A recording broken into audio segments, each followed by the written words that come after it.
he's actually pinch hitting for Texas Taxi, is Matt Belizia, my friend from Australia. He is the CEO of MTData, the go-to entity down under. And like Vegas, I think I was stranded there for a while, and he took very good care of me. So thank you, Matt. Thanks, Matt. Good morning, everyone. I'll get started while the presentation gets found and loaded. MTData is a traditional dispatch company, and we work with the taxi networks around the world. So I'm going to talk today from a dispatch company perspective and also from a taxi company perspective, talk about what we do today, what the taxi obligations are, and also where the apps come into play. In addition to taxi dispatch systems, we also supply white label taxi apps, which basically means our customers can brand these apps to their own brand. The countries in which we operate is New Zealand, Australia,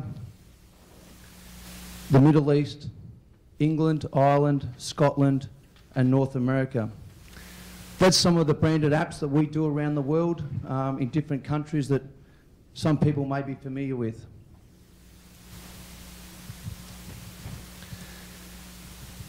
Our smartphone apps do e-hail, which is locate and book a taxi to where you are right now, a street, a suburb, or a place search for a restaurant, live tracking to enable people to wait in a safe environment while a taxi approaches, alerts as the taxi approaches, favourite addresses, one-touch booking from your previous bookings, allows people to pay cash, account, or credit card, and the substantial difference on credit card being it's not a prepay, it's not a guarantee, but when the driver completes the fare, this will go off and charge the immediate amount to the passenger.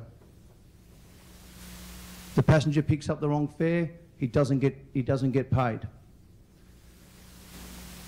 We use it, we put our apps through the dispatch system so that all the bookings are dispatched fairly and equally, irrespective of where the passengers are going. Our apps are free to all users, and we also service all parts of the community, from wheelchair users, disabled passengers, and any other people that wish to book taxis. A good experience for the travelling public, wherever you travel in the world, is people want a taxi when they want it. They want a clean vehicle to travel in, a knowledgeable driver who knows where they wish to go, and a safe environment for both the passenger and the taxi, and the driver, sorry. Most passengers don't complain about price. They really want those objectives. And these objectives are best served through licensed taxi companies using comprehensive taxi dispatch systems and professional vehicle, driver, complaint and management standards that report to their local governments and groups on equality and service. Licensed taxi networks today using technology manage their drivers' taxi licenses, expiries. They monitor drivers for speeding, erratic driving behaviour, ensuring drivers comply and log on that they're not fatigued or breached, having systems that stop people breaching fatigue. They prevent drivers from using meters if they're not logged on, so they're not running fatigue breaches outside hours. Networks make sure the cars are legal and they're licensed taxis. They manage registration dates, service intervals to ensure the cars remain roadworthy, and they only have equipment in licensed vehicles. Good networks look at passenger safety, track where the passengers were picked up and dropped off, what route they were taken, monitor travelling speeds, hard acceleration, braking and erratic behaviour to keep the passenger safe. Good networks provide driver safety features, alarm switches for drivers inside and outside the vehicle with audio and tracking. And good networks are accountable. They're there for complaints, whether they be for payments, routes taken, driver behaviour, vehicle standards, equality or anything else. There's a lot of costs and obligations that networks bring to the taxi business, to the market. Taxi networks have substantial investments to allow members of the public to book taxis either via the phone, via technology or via the internet 24 hours a day, 7 days a week. Their dispatch technology will dispatch equally and fairly, regardless of people's age, sex, race, whether the person's got an ability to pay a premium or whether they just want to pay a metered fare.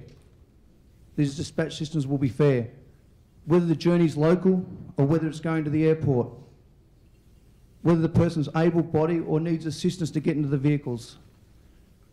And networks will often have to offer incentives to their drivers to go off and do uncommercial trips, trips that drivers won't select to do, but trips that need to be picked up, where a driver may have to go 5 miles vacant to complete a 1 mile trip to service the public. And good networks will only ever tell drivers limited information about the passenger until such time as the driver's accepted the trip, and then often they'll use the state and government ordinance, city ordinance, to force the driver to go and service that trip.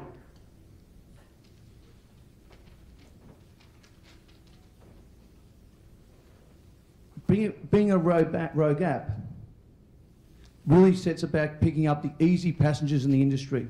What's an easy passenger? If you're a taxi driver, an able-bodied person who can walk into your taxi and open the door and get in very easily. A person who's got a lot of disposable income that can put his credit card up, offer a driver a 20% premium, guarantee if the driver doesn't turn up, I'll pay you anyway. A person who is travelling a good distance, something that the drivers are going to like, and a person that can get in and out of the taxi fast and efficiently. So for instance, in the taxi networks today, if someone books a taxi, a wheelchair passenger, waiting for a taxi around the corner from me, I have another little old lady around the corner trying to get to the doctors, and they're only paying $3 and $5 fares. Yet I can turn up with my credit card, put a 20% incentive on it, broadcast it out to a driver on a rogue app, and he'll take my fare while my neighbours wait because I've got more money than them. And if that's allowed to happen, because taxi companies have got 2 ways of being dispatched work now, how on earth is the taxi industry ever going to force people or lure people to pick up disabled passengers, uncommercial trips, people that want to go short journeys? Because people are going to take jobs off the rogue apps and not service the dispatch company's work. We support the taxi industry and the proposed legislation. We believe anyone who accepts a booking should be a licensed taxi network. They should service all people in communities equally and fairly, not just the easy passengers to transport. Ensure proper driver standards are maintained. Ensure vehicles are safe, well maintained and properly licensed. Publish their brand on cars for complaint or comment. Be able to accept complaints and be accountable to the travelling public and regulators for the service they deliver, whether it be delays, poor drivers, vehicles, wrong routes or overcharging.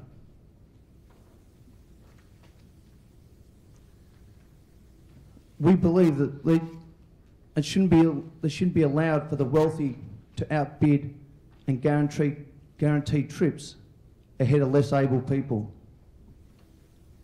We believe that people should not be able to offer incentives to drivers over and above other passengers.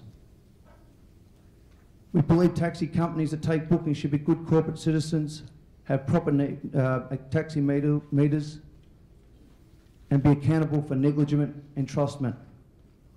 Taxi companies do all of this and comply with legislation. Rogue apps don't. And I'll leave you with one final question. If I opened a taxi company tomorrow, a booking service, where people could ring me and I answered the phone and radio dispatch a car, I would have to comply with the city's regulations. What's the difference between that and an app? Thank you.